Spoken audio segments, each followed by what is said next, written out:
Bonjour et bienvenue dans ce premier tutoriel sur le logiciel Lix. Dans ce tutoriel, je vais vous présenter quelques bases en mathématiques afin d'aider particulièrement les gens qui débutent avec Lix et aussi ceux qui œuvrent dans le domaine des mathématiques, par exemple en enseignement secondaire. Le logiciel Lix, en quelques mots, ça permet d'écrire à l'ordinateur des notations mathématiques de façon rapide, simple et efficace.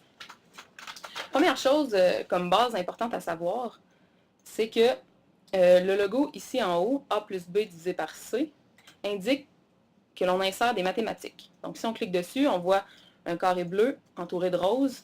On est en mode mathématiques. Les deux barres d'outils principales apparaissent en bas de l'écran.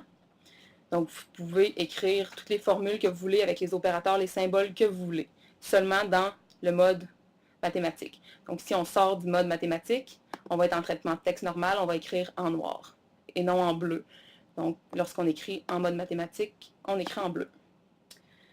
Deuxièmement, si vous voulez insérer d'autres barres d'outils que les barres d'outils générales en mathématiques, vous allez dans Visualiser, barre d'outils, et vous allez ensuite dans Autres barres d'outils.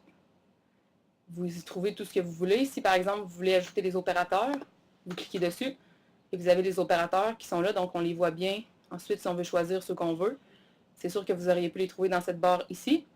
Donc, comme par exemple, les lettres grecques sont ici et les relations binaires sont ici. Vous pouvez aussi ajouter ces barres d'outils-là, vous pouvez en rajouter le nombre que vous voulez.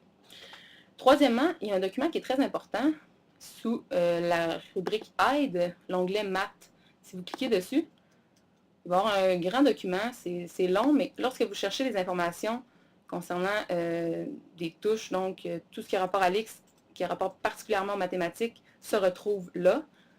Et comme par exemple, il va y avoir beaucoup de langage latex. Donc, pour être plus rapide, en LIX, on peut écrire en langage latex.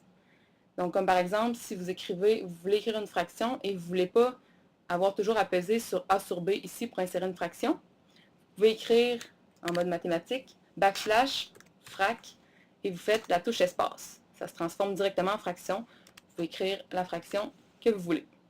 Donc, c'est un raccourci. Tous les raccourcis se retrouvent dans la rubrique Aide, l'onglet mathématiques. Quatrièmement, il est important de savoir aussi en mode mathématique, donc je me remets en mode mathématique, que ici en bas à gauche, le mode hors ligne. Ce que ça signifie, si je pèse sur hors ligne, c'est que ça vous met, vous allez écrire au centre de la page. Donc, c'est plus beau souvent d'écrire des formules, c'est plus compréhensible, donc ça écrit au centre de la page en faisant la touche mode hors ligne. Et finalement, une autre touche qui est très importante à savoir, c'est la touche ici, donc visionner PDF. Ce qui est particulier avec le logiciel Lix, c'est que ça s'occupe de la mise en page pour vous. Donc, ce que vous voyez à l'écran n'est pas nécessairement ce qui va être au final, aux sorties, donc en exportation PDF. C'est pourquoi il est important des fois de vérifier que ça a l'air en format PDF. Donc, on clique ici pour visionner. Donc, on a notre page et on voit au final ce que ça va nous donner. Si vous aimez ça, c'est parfait. Si vous voulez modifier dans votre fichier Lix, vous y retournez. Donc, en tout temps, vous pouvez cliquer ici et vous allez avoir un aperçu de ce que ça donne en format PDF.